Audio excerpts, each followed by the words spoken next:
Coronavirus, l'Éthiopie déclare l'état d'urgence. L'Éthiopie a déclaré mercredi l'état d'urgence pour lutter contre le nouveau coronavirus qui a affecté officiellement 55 personnes et fait 2 morts dans le pays.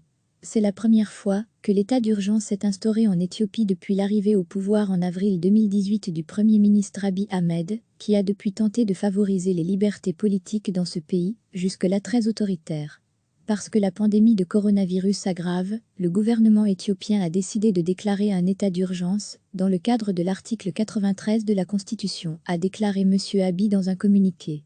J'appelle chacun à soutenir les organes du gouvernement et les autres qui tentent de surmonter ce problème, a ajouté le Premier ministre, menaçant de sérieuses mesures légales quiconque viendrait contrarier la lutte contre le virus.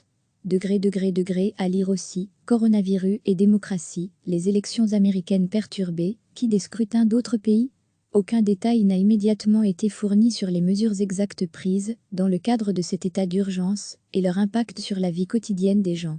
Contrairement à d'autres pays de la région, comme le Rwanda ou l'île Maurice, l'Éthiopie, deuxième pays le plus peuplé du continent, avec quelques 100 millions d'habitants, n'a pas imposé de confinement à sa population. Selon la constitution éthiopienne, dans le cas d'un état d'urgence, le Conseil des ministres a tous les pouvoirs nécessaires pour protéger la paix et la souveraineté du pays et peut suspendre des droits politiques et démocratiques. À lire aussi, coronavirus en Éthiopie, pour endiguer la propagation du virus, 4000 prisonniers sont libérés. La Constitution prévoit également que l'état d'urgence doit être approuvé par le Parlement et dure initialement pour un maximum de 6 mois, avant de pouvoir ensuite être prolongé tous les 4 mois. Depuis la confirmation de son premier cas de coronavirus le 13 mars, l'Éthiopie a fermé ses frontières terrestres et ses écoles, libéré des milliers de prisonniers pour faire de la place dans des prisons bondées, désinfecter les principales rues de la capitale Addis Abeba et décourager les grands rassemblements. La commission électorale a aussi annoncé la semaine dernière le report samedi des élections générales prévues en août à cause de la pandémie. Le mandat des parlementaires expire normalement en octobre au terme de la Constitution.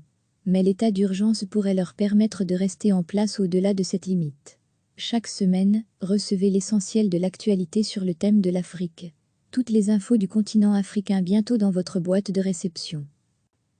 L'Éthiopie a déclaré mercredi l'état d'urgence pour lutter contre le nouveau coronavirus qui a affecté officiellement 55 personnes et fait 2 morts dans le pays. C'est la première fois que l'état d'urgence est instauré en Éthiopie depuis l'arrivée au pouvoir en avril 2018 du Premier ministre Abiy Ahmed, qui a depuis tenté de favoriser les libertés politiques dans ce pays, jusque-là très autoritaire. Parce que la pandémie de coronavirus s'aggrave, le gouvernement éthiopien a décidé de déclarer un état d'urgence, dans le cadre de l'article 93 de la Constitution, a déclaré M. Abiy dans un communiqué. J'appelle chacun à soutenir les organes du gouvernement et les autres qui tentent de surmonter ce problème, a ajouté le Premier ministre, menaçant de sérieuses mesures légales quiconque viendrait contrarier la lutte contre le virus. À lire aussi, coronavirus et démocratie, les élections américaines perturbées, qui des scrutins d'autres pays? Aucun détail n'a immédiatement été fourni sur les mesures exactes prises dans le cadre de cet état d'urgence et leur impact sur la vie quotidienne des gens.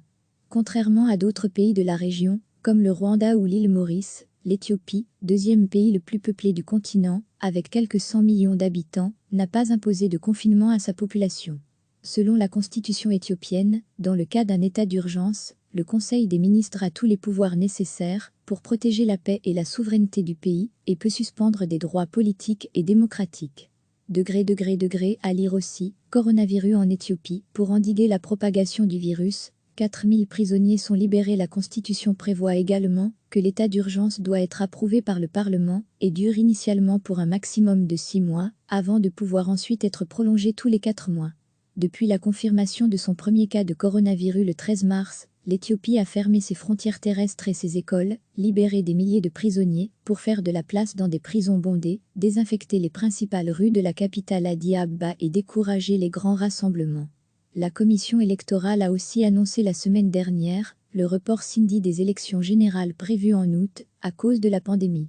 Le mandat des parlementaires expire normalement en octobre au terme de la Constitution.